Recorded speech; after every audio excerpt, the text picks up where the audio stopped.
Hey, y'all. I just wanted to pop in before you listen to the first episode and say, I am so excited. You are on this new journey with me.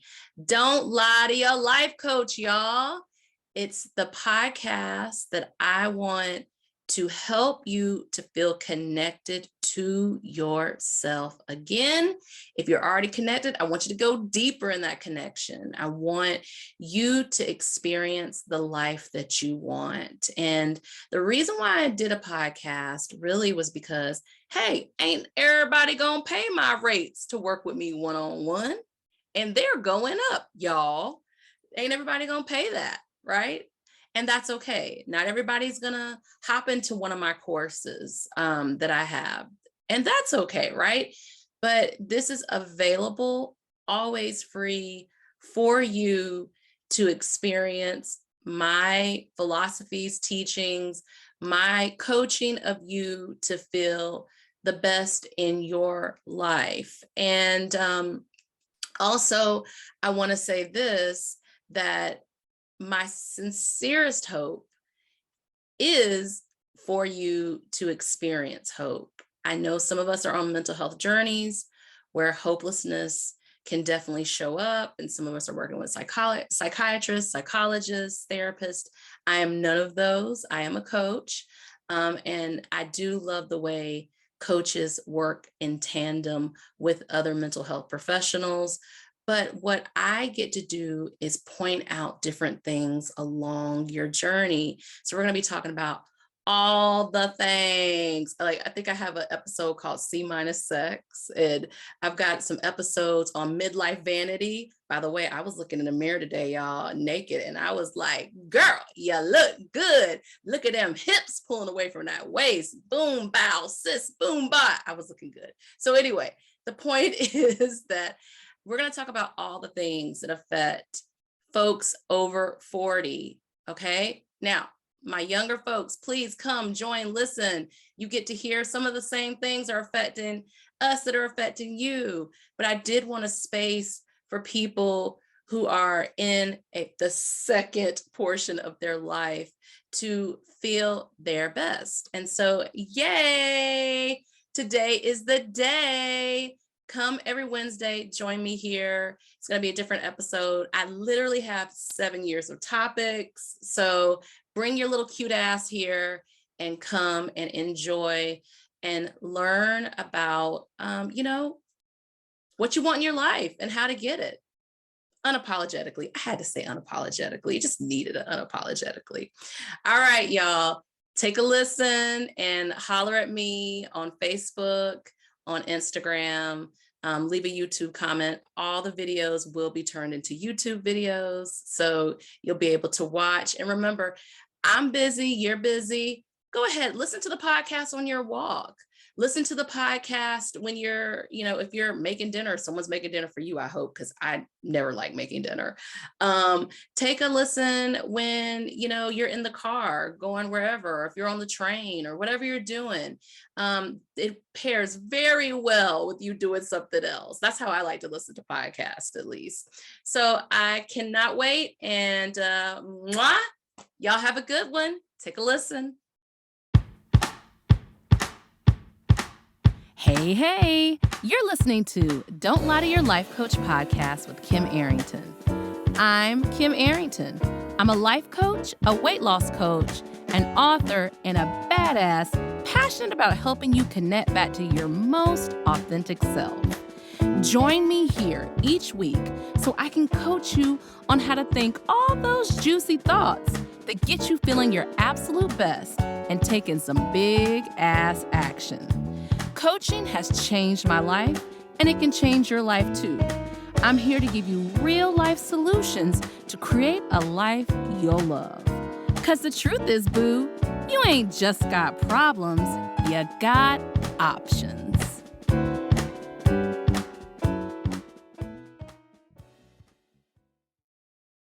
Well, I knew this was going to be the first podcast. Officially, welcome to Don't Lie to Your Life Coach podcast. I am Kim Arrington.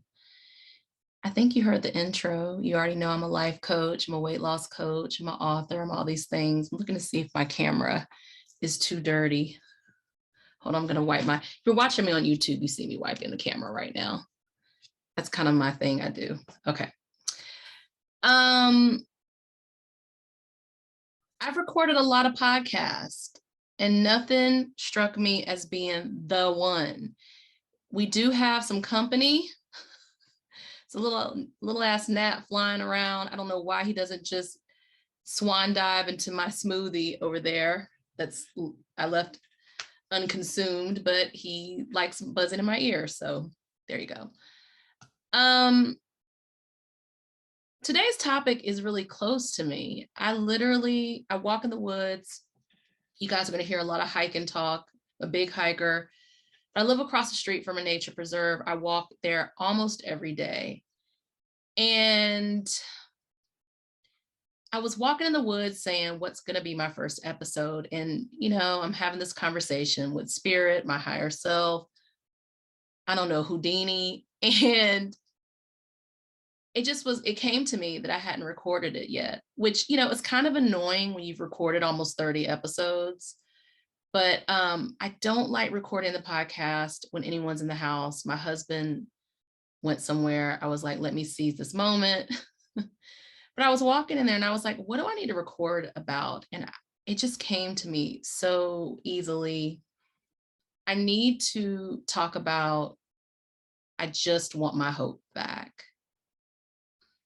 When I think about my life coaching clients, and recently, even when I think about myself, I just want my hope back. So you all think that life coaches don't go through shit, but we totally do. I teach you what I've learned. I teach you sometimes what I'm learning. I teach in process. I think that's so freaking honest to do that. And I'm as transparent as I can be about it. I don't have it all figured out. I don't even know if I want to have it all figured out, right? Like, I think the purpose of life is that.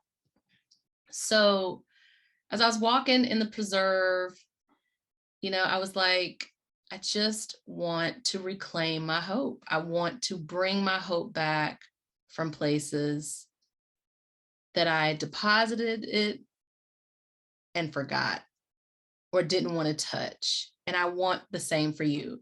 This is the whole reason. People are going to ask me a million times, why are you doing a podcast? There's only one reason. I just want you to have your hope back. I want you to belong to yourself. That is you having your hope back, fully, completely, lovingly to yourself. So let's talk about a tree falling on my car. Now, I can't go into deep into it for legal reasons, but my husband and I were on the way to dinner, a delicious Ethiopian dinner, and we saw a tree fall on another car, and my husband slammed on brakes, and then 2 minutes later-ish, a tree fell on our car. Car was absolutely mangled. Hard to see when a tree is on it. That I don't even know how much the tree weighed. Let's just say, that tree easily could have weighed hundreds and hundreds and hundreds of pounds. I don't know. But I was left without a scratch physically. Emotionally, we got some work to do, okay?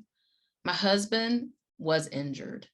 I'm not going to go deep into that, but it was an experience. Now, I'm not a big what if girl. I'm just not.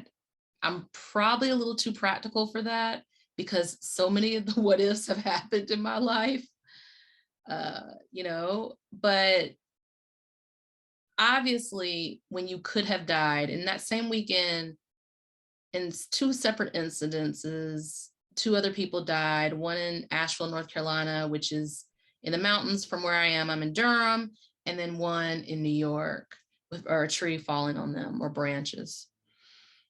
And it's going to make you think about your life, right? If if I could show you the car, it was absolutely mangled. My side more untouched in the where I was, but absolutely mangled. So when a tree falls, when something happens to you, what are you left with? You know, obviously, we were happy to be alive. We could have been killed by inches, both of us. I'm so grateful our son, you know, my stepson, my husband's son, stayed back with his brother at their mom's house. Although a tree fell on that house too. Interesting, right? The whole thing I want to talk to you about, though, is what's next. So I don't do what if a lot. I do what now, what's next. And if you were to take this and to look at it for hope, right? What's next for you? So many of us are walking around with low levels of hope. Our hope has been depleted by work injuries. That's when something emotional happens at work. I'm not talking about physical injury. Relationships that didn't work out. I can tell you that there is a gentleman who I loved in 2001 and 2002 and 2003 and 4 and 5, and he was not going to love me the way I needed to be loved. Big lessons. But when I was walking in the woods that day, I said to myself, he sure has a big deposit of a lot of my hope. And he ain't walking around thinking that. And in that moment, I was like, I'm taking that hope back. I literally said it. Now, that's an easier case. For some of us who have real trauma, it's not so easy. So this is what we're going to talk about in Don't Lie to Your Life Coach. By the way, where did the title come from? I was talking to a friend who I suggested to go see a life coach, and she did go get a life coach. And she was talking to me and she was like, oh, my life coach's life seems so perfect. Everyone laughs in life coach when they say that. Your life coach is in process, I promise. My life coach's life seems so perfect. Her marriage seems so perfect. My marriage is going through all these things. And I just don't want to tell her the things that are going on. And I was like, yo, you ain't supposed to lie to the doctor. You ain't supposed to lie to your life coach. And literally, as I was thinking of names, that conversation popped in my head. Like, when you come to someone, a therapist, a doctor, a life coach, any, you know, I was about to say transition specialist, but anyone who's there to help you, truth is important. I know it's hard to tell the truth to somebody else if you haven't told it to yourself, but as you're telling the truth to someone else, your subconscious mind is hearing you tell the truth and is beginning to change that story. Okay, more on that in the million episodes I plan on doing. So the other reason why I really wanted to do a podcast is, listen, I'm a person. I don't have a million one-on-one spots. It's an investment to work with me. Not everybody's going to make that investment. And the podcast is here for you to like chew on it and decide what you want to do.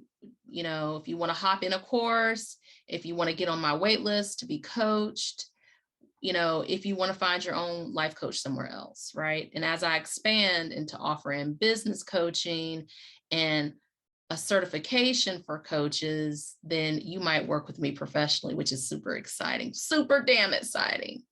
So I took a couple of notes about, you know, what I wanted to say to you all in this, what is premiere episode. And you know, usually I'm a little funnier, but today is a little bit of and I'm allowing it. I want y'all to allow wherever you are, but today is a little bit more of a pensive. That's the word I'm looking for, pensive day. So let's talk about it. Big and little things happen in our life all the time. But we stop believing that things will be okay and that we will be okay. So we begin to really look at our lives based on circumstances. And if you're going to be one of my homies, then you're going to understand that the way to look at our lives is less circumstantial. You know, it's circumstantial evidence. That's the shit that does not stand up in court, right? It's less, we're less going to look at our lives and what happens to us and look at ourselves as the grounding agent, the person, that we have our own back, that no matter what, we're going to always get back to our authentic selves.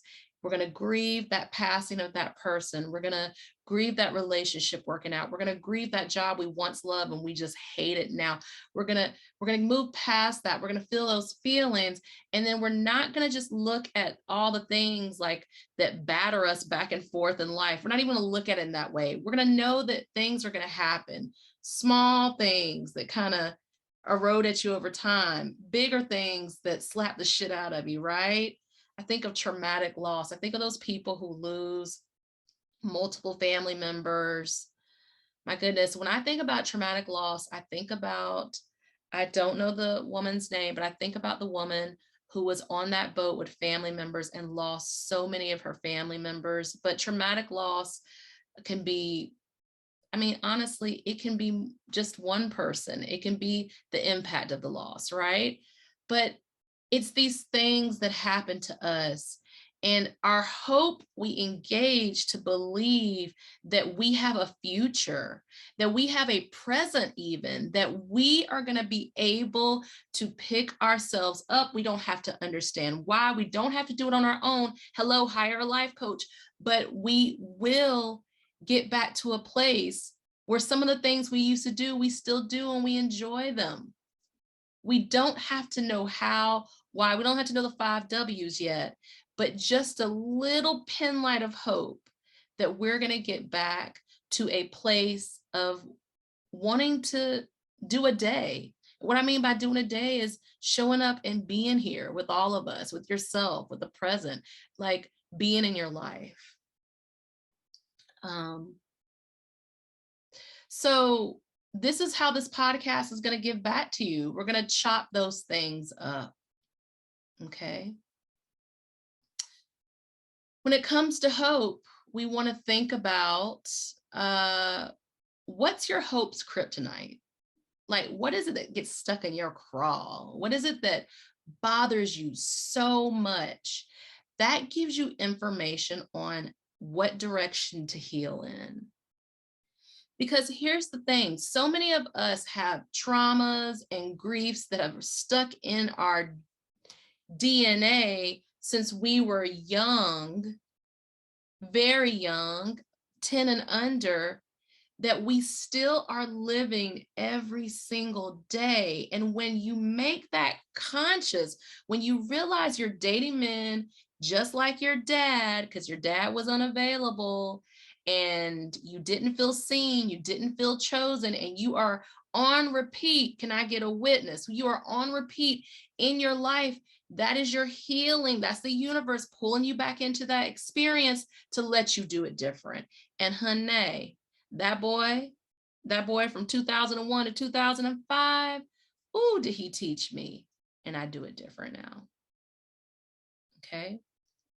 I want to also alert you fellow good girls or fellow good boys or fellow non-gender conforming, non-binary, however you define yourself, being good, people pleasing, trying to good your way out of it is not going to work. That is not how hope works.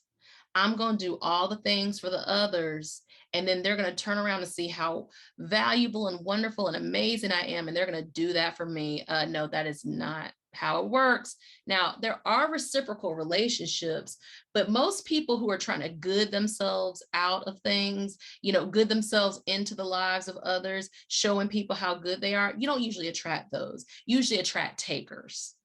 Usually attract the people who are willing to come up and grab your good and take your good for themselves. It is through having boundaries. It is through saying no. It is through deciding that I don't have to have all the people to like me. There's this book called The Courage to Be Disliked, the courage to be misunderstood, the courage to have to apologize if I mess it up, the courage to let someone give me a silent treatment or ghost me or whatever the new words, breadcrumb me, the courage to let people walk away, the courage for you to walk away. When you let go of the good person, thinking that your good personness is going to define your life, and you really are honest about what you want, even when people don't get it, even when you disappoint people, that is where the hope comes from, baby. That is the hope. Okay? It's okay to not believe at first. You ain't got to believe me. But if it keeps coming back in your head, it's a truth that's trying to get planted in your subconscious mind. It's okay to be dissatisfied. It's okay to not understand. It's okay to not know what to do about it. But can I tell y'all what I do on this? I set a time limit. When something bothers me, I'll say, I'm gonna give myself 20 minutes to feel this. And then at the end of the 20 minutes, I say, do I need 20 more minutes? Most of the time, I'm like, I'm good. I just needed to cry, or I'm good. I just need to be mad as hell. I didn't know if I wanted to say mad as hell or mad as fuck, but both work, right? But I will give myself a time limit and come back and check on myself and see. But also, when we don't know the way, a guide helps. And that's what coaching is. This is what a coach is. A good coach is a guide. They help you to see the things you don't see.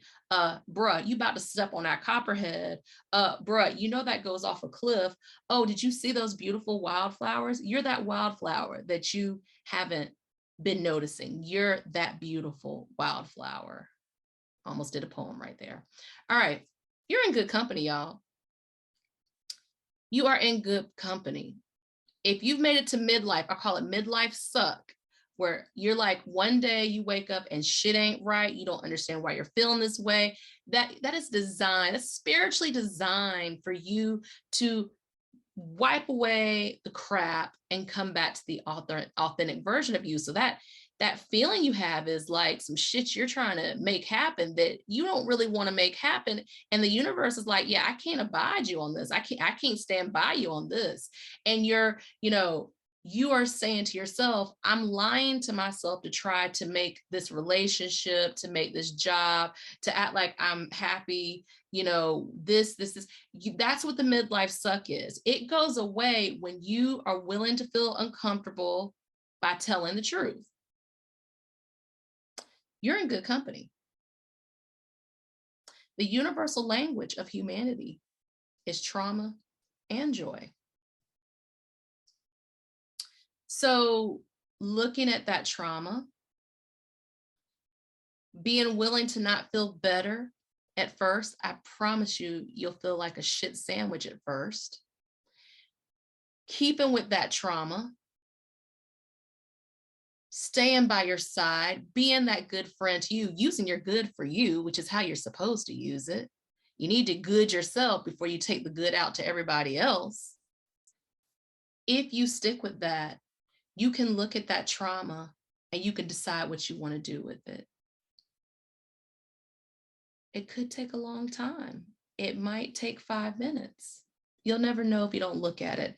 And let me just say this. You can have trauma and still have joy. You can have grief and still laugh. I see people, how many funerals have I been to where people have laughed, or the repast where people have laughed, or there's laughter when we think of a memory? Those two things can exist at one time. We don't have to heal all of our trauma to get to the good life. No, the good life is making the steps to heal the trauma. That is the good life. And as you continue to make that a habit of looking at your trauma and deciding what you want to do with it, and what I recommend you do with it is work with it until it dissolves. It can dissolve. There's your hope. Let me tell you this, if you did not know, the things that have hurt you the worst, can dissolve, they can go away, they can be put in a place, they can show you back to yourself, and there can be joy along the way. It may not be, but it can be. Life can be disappointing. I got a list of disappointments. Life can be disappointing, but I recommend you commit to seeing all the ways that it's not disappointing too. Life can be disappointing. It's also not disappointing when your nephew tells you a corny joke, or when you run into a friend you've been thinking about at, the grocery store, or when you go on a walk. Today was a perfect day. I walked. Y'all, I don't like walking in the summer in the 70s, like 76, but I got up this morning and it was beautiful. It rained a little bit on me. The breeze was there. It was 76 degrees.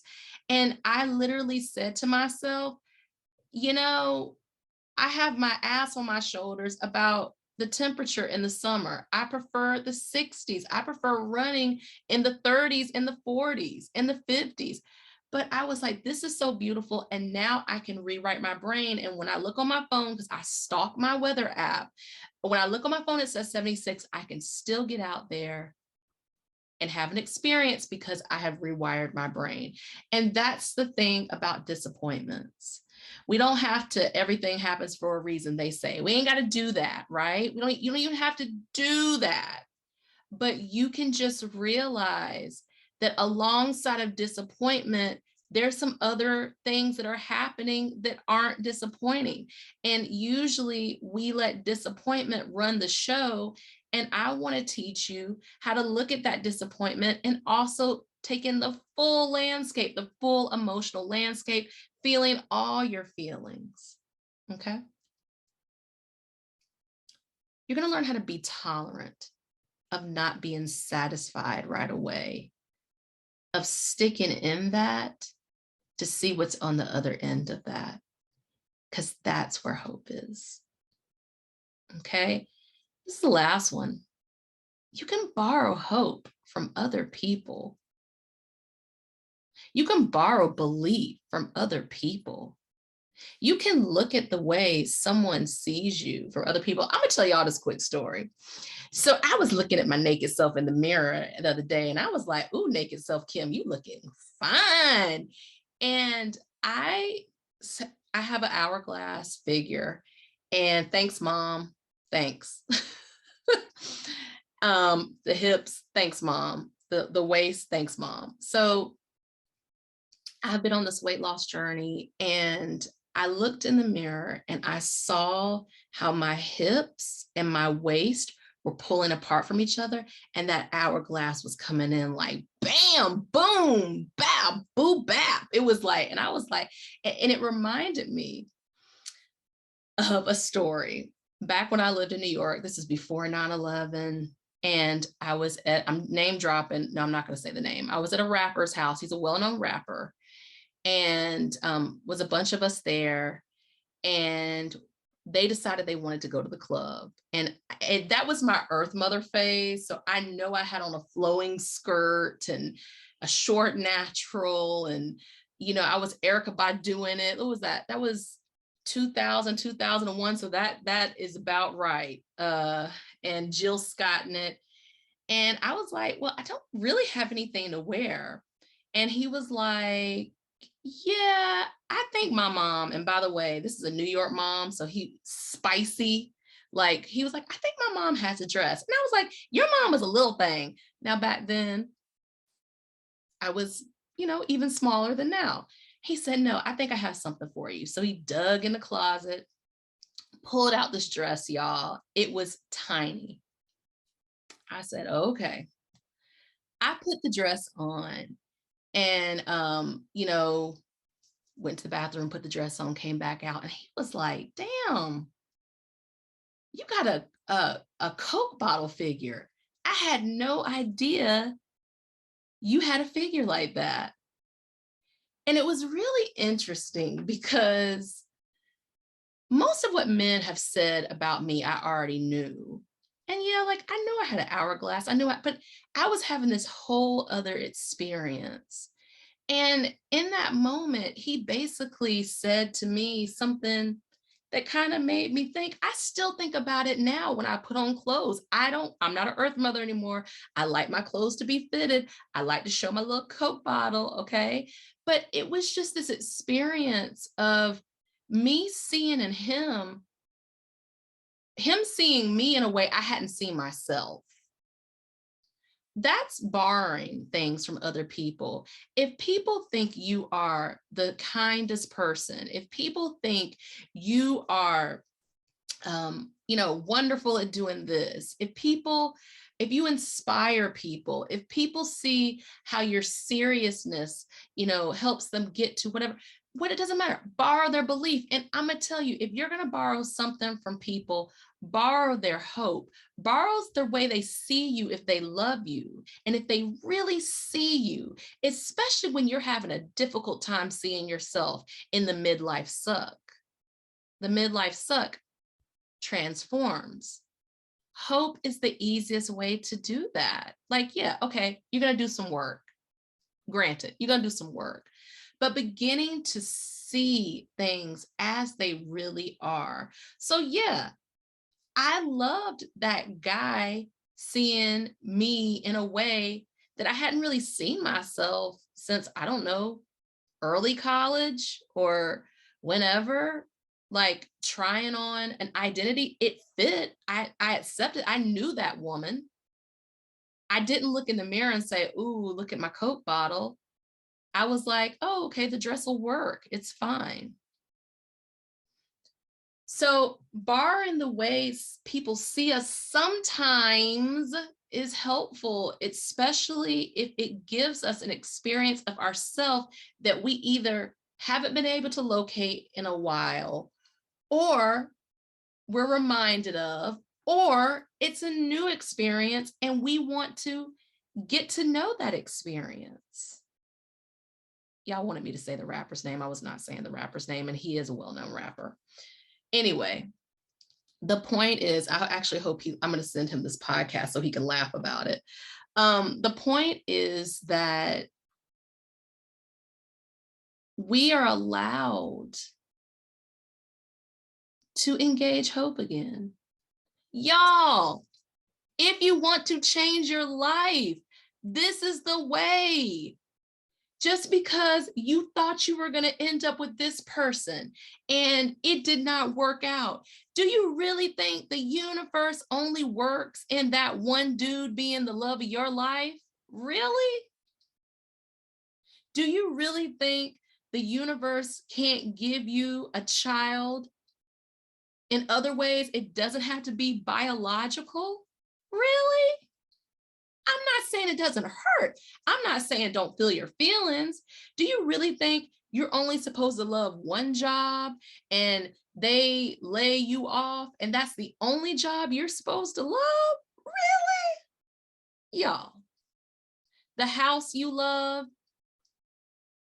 I know someone who they love their home and it burned down. I know they probably still think about that home they love, but they've made other homes that they love. We've got to decide to not live in a hope lack, but live in a hope full, right? This is the conversation. So your homework, you got homework this week, is to talk to your homies, talk to your people, talk to them about their experience of hope, okay? Think about your experience of hope. Look around and see the hope. Like I was obsessed with Mount St. Helens. They had a volcanic eruption. I was an SRA girl. I don't know if you all remember. I'm not going to call the brand, but where there were these little, it was for reading comprehension. So you read these stories and you answered these questions. And one of them was on, or either Weekly Reader, was on Mount St. Helens. And One of the things about Mount St. Helens, I'm not going to get into the whole story. YouTube can do that for you. But after Mount St. Helens erupted, and, obviously there's devastation from lava and all these things, and there was loss of life, unfortunately, but there was like a rebirth of the mountain. Like there was wildlife that came back, and there was vegetation that came back, and there was all those things. That to me is hope summed up. Like when things are so difficult, when you don't think you're going to make it through, you make it through anyway, and you giving yourself the credit that you did it. I cannot tell you how many times in my life, I really believe hope has saved me more than anything else. And I want you to look at that in your life, okay? Ooh, we did the first episode. Now, y'all, I've got literally come up with 7 years of podcast topics. Every week I come up with more, literally 7 years. So I want you on this journey with me. I want you back with me next week. Look at Wednesdays, 5. See, I'm going to eat these words, but I want to say it's going to be Wednesday, 5 a.m. Eastern time. The podcast will drop. It might be earlier than that, but definitely the podcast will drop 5 a.m. Eastern time by then. And I want you back. I want you going to my Facebook and, Instagram and leaving YouTube comments and all that. And I just want you to take in the things I'm saying, and I hope they change your life. We did it. We did it. We did. I did it. I did it. Okay. Y'all have a good one. I will see you next week. Are you feeling what you just heard? Good, good. Repeat after me. You don't have to figure it out on your own again anymore. I'm here to help. Head over to kimarrington.com and download my free video series dedicated to getting you feeling your best right now. Look around, there's some good stuff waiting on you. Got questions? Well, we're always talking on the socials, so find me on YouTube, Insta, and the book. Don't be shy, y'all. Go listen to another episode or join me here the same time next week. Finally, don't keep good shit to yourself. Share this with a homie that could use some help too. Remember, we're not lying to ourselves anymore. We're not lying to our doctors, and you damn sure don't lie to your life